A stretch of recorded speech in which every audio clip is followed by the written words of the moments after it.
Good evening. I'm Stuart Watchman, ZL2TW from Blenheim. And I'm Debby Morgan, ZL2DL in Upper Hutt. I'm Rosemary Boshier, ZL1RO in Auckland. And I'm Stephen McNeill, ZL4HG from Christchurch. And I'm Jim Meachen, ZL2BHF in Nelson. And together we bring you the NZART official broadcast for May 2016. Good evening everyone, and welcome to NZART's May official broadcast. Leading tonight's broadcast is Presidential Comment. Here's our President, Stuart Watchman, ZL2TW. Stuart? Good evening, everyone. So far this year, through the NZART examination system, we've had 36 people pass. At this stage last year, and last year was the best year since the late 1990s, there'd been a few less. It would be great if the momentum continued, but either way, we owe a great debt of thanks to all those people on the branches who have put their hard yards in, recruiting and training our new colleagues in amateur radio. With the switch off of analogue TV in New Zealand, which restored our access to the bottom of 6 metres, the spectrum from 174 to 230 megahertz has been freed up for other use. Radio Spectrum Management has released a consultation paper on the future use of the spectrum, and Don Wallace, our Administration Liaison Officer, has made a submission requesting an allocation from 222 to 223 megahertz. This aligns with the ITU Region 2 allocation for weak signal modes. There appears to be plenty of spectrum here, 56 megahertz in total for land mobile, digital audio broadcasting and public protection and disaster relief. So we are hopeful that our request will be granted, which will allow room for weak signal modes and beacons along with SSB and FM phone. The NZART submission will be attached to the next edition of Infoline and be posted on the website. Council received an offer of help from Chris Hellier, ZL3LF, and Daniel Ayres, ZL1DFA, earlier in the year to rebuild the association website, a task which is overdue. At its last meeting, Council approved the appointment of Chris and Daniel to that task, and Council is extremely grateful to them for their offer of help, and progress is underway. On the subject of the presence of NZART on the internet, I recently received a letter written by a long-time member of NZART who was concerned they'd been left out of the survey of our members researching the requirements of website and suggestions for any changes. He also felt that the use of the internet excluded himself and others like him from NZART activities. The association is here for all members. Most are internet savvy, but some are not. So if any member listening feels that they are unable to access information that is referred to in this broadcast or break-in and cannot get help from a nearby amateur, please feel free to contact Debby at NZART headquarters by post or phone call, and the contact details in the front of each break-in. Finally, it is now less than a week until our AGM and conference in Christchurch, and I am looking forward to a busy and fun weekend, thanks to the Christchurch branch, and I look forward to meeting up with many of you there. Good night to all listeners. Thank you, Stuart. The President of NZART, Stuart Watchman, ZL2TW. Christchurch Amateur Radio Club, that's Branch 05 NZART, cordially invites NZART members and their guests to join them for a great weekend in the Garden City next weekend. The venue for this year's conference is Riccarton Park Function Centre, located in the Riccarton Racecourse, 165 Racecourse Road, Sockburn in Christchurch. Registration forms can be found at the conference website, www.hamradio.org.nz. And if you've been to this website lately, you'll notice there has been a major change in the order of activities. The AREC Forum, originally scheduled for the Saturday afternoon, has been moved to Sunday afternoon. This means that some forums, previously scheduled for Sunday, will now be on the Saturday afternoon. The current revised program is on the conference website. Again, that's www.hamradio.org.nz. And it was also detailed in the latest issue of Headquarters Infoline. That's number 337, issued on Friday, the 20th of May. Conference attendees, please note that receipts for your conference registration will be in your conference grab bag, along with other goodies. Please note that Friday evening registrations will be at the Christchurch Branch 05 Club Rooms at number 5, Idris Road, Fendleton in Christchurch. Here you can have a nice warm soup and maybe a tipple, and perhaps purchase some trading table goodies. NZART's 90th Annual Conference at the Riccarton Park Function Centre, located in Riccarton Racecourse, 165 Racecourse Road, Sockburn in Christchurch, next weekend. Onwards to Upper Hutt now, and it's a very good evening to NZART Business Manager Debby Morgan, ZL2DL. Thanks, Jim, and good evening, everyone. With conference less than a week away, I urge you all to send me any proxy voting requests by Tuesday this week, as the office will be closed from lunchtime Wednesday the 1st of June until Tuesday the 14th of June. I will be taking a few days off after conference, hence the later reopening date. I have mentioned a couple of times in HQ Infoline at the poor responses I have received for nominations for awards this year. I know there are a number of branches who have members constantly giving up their valuable time and energy for the sake of amateur radio, and more specifically, your branch. The annual general meeting is the only opportunity to recognise the worth of these people publicly and award them with either the ZL1HV Branch Award for Services, Amateur or Young Amateur of the Year for outstanding contribution to amateur radio throughout the year. Please consider this for next year's conference. Nominations can come in at any time throughout the year, but must be received at headquarters no later than the 1st of May. A big thank you to all those who have recently joined or rejoined the association by taking up the promotional offer. The official offer closed on the 20th of May. However, it is not too late to send back your forms to become a member.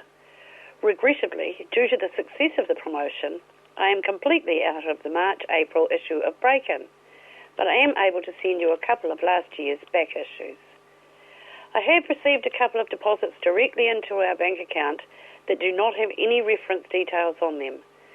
If you have sent me your payment and not received any notification of receipt or break-in, can you please contact me urgently at NZART headquarters.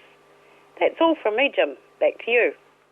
And thank you, Debbie. Debby Morgan, ZL2DL, our NZART Business Manager. Whangarei Amateur Radio Club Branch 28 advised their sale day and midwinter dinner for 2016 will be held on July 23rd in their club rooms located at Whangarei Museum and Heritage Park, 500 State Highway 14, Manu in Whangarei. Doors open for buyers at 10:30 a.m. Tables for vendors will be available at $10 per 90 centimetres. Tea, coffee and a range of food will be on sale. At 6 p.m, the club's annual 3-course winter dinner will be held, with dinner being served at 6:30 p.m. The cost is $15 a head, BYO drinks. Bookings for the meal and all table bookings can be made to Brian Winger, ZL1BSW. Phone 0274 913 888. I'll give you that again, 0274 913 888. Or you can email Brian, ZL1BSW at nzart.org.nz. ZL1BSW at nzart.org.nz. The Whangarei Amateur Radio Club Branch 28 Annual Sale Day and Midwinter Dinner, to be held on July the 23rd. Now to catch up on international amateur radio news, we join the team at the Amateur Radio Newsline. In Britain, a radio relic from the Second World War has not just come out of the shadows, but gotten special protections. Here's Amateur Radio Newsline's Jeremy Boot, G4NJH. Whilst most radio operators are proud of the rigs and other equipment displayed proudly in their shacks, there's one wireless station just outside Norwich in the UK that from the very start operated in obscurity, its access hidden behind a fake bookcase. The station also had to have a nearby escape tunnel. Clearly this was not a typical radio shack, nor was it meant to be shared or even discovered, at least not during World War II.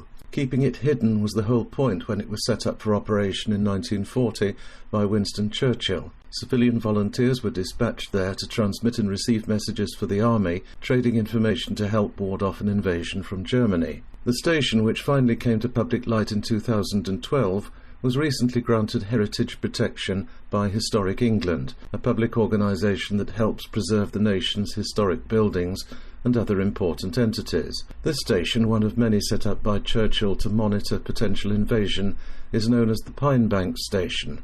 Located at Thorpe St Andrews near Norwich, it's now among 3 underground wireless stations similarly protected, the others being Hare Warren Control Station in Wiltshire and a Second World War Zero station at Heffelaw in Northumberland. But perhaps best of all, the station, with its good works, is now not only treasured, but needn't be a secret treasure anymore. For Amateur Radio Newsline, I'm Jeremy Boot, G4NJH in Nottingham in the UK. In the world of DX, as the Wireless Institute of Australia prepares for its annual general meeting and conference on Norfolk Island, a team of Australian amateurs are activating the island through May 31st, working as VK9NT. Listen for them on all bands from 160 meters to 10 meters, working CW, SSB, and RTTY. Be listening to during the meeting weekend for the WIA's commemorative station, VI9ANZAC. Other stations operating will include VK9WI and VK9WIA. Ollie OH0XX is activating PZ50X from Suriname through June 1st and can be found mainly on CW from 160 meters to 6 meters. Send QSLs to his home call sign. Logs will be uploaded to Logbook of the World. Listen for Randy, WW6RG, on Diego Garcia Island in the Chagos Archipelago through May 30th. He will be using the call sign VQ9RA, working SSB on 20, 17, and 15 meters. Send QSLs to his home call. Finally, a World War II special event station is being operated by the Radio Club d'Ardennes through June 21st.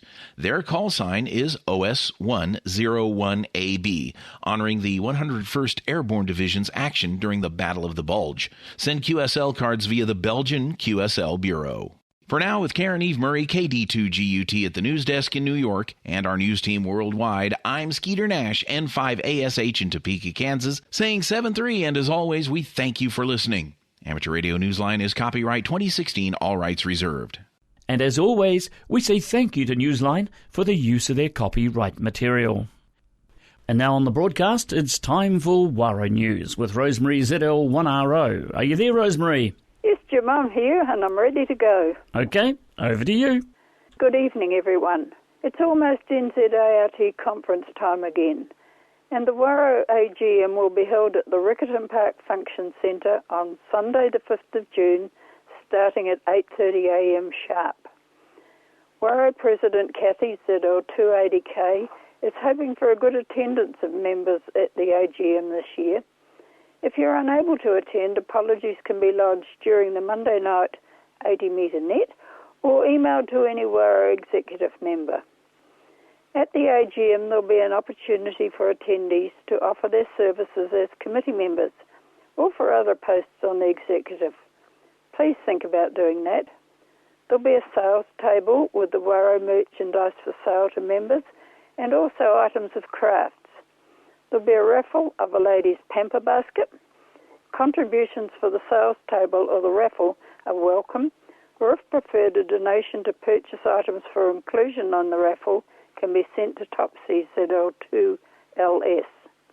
Our break-in page and bulletin editors are hoping that some members attending conference will document and photograph Warrow-related activities so that those of us who are unable to attend can read about what we missed. Finally, many of you will be travelling over Queen's birthday weekend, and it could be a good time to get on the air and get enough contacts for the Warrow Mountain Buttercup Award.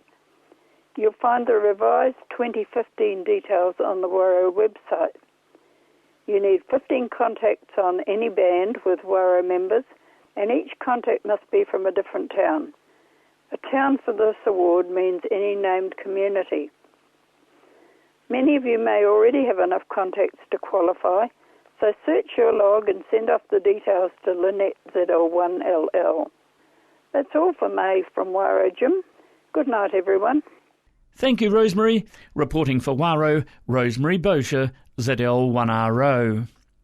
Finally, in tonight's official broadcast lineup, it's Branch News. Here's Stephen McNeill, ZL4HG. Thanks, Jim, and good evening, everyone. From Hastings Branch 13, where the next meeting is on Thursday the 2nd of June. This isn't at Papakawai Hall. Instead, the club will visit the ABB factory at the Napier Airport Industrial Park. Look at your newsletter for more details on time and where to meet. Hutt Valley Branch 18 NZART has its next meeting on Monday, June the 13th. This will be the club's annual general meeting. As always, the meeting is held in the club rooms in the Philip Evans Reserve in Waterloo, starting 7:30 p.m. Wellington Branch 50 has a midwinter Nosh and Natter on Wednesday the 15th of June at Wrights Hill Fortress, starting 7:30 p.m.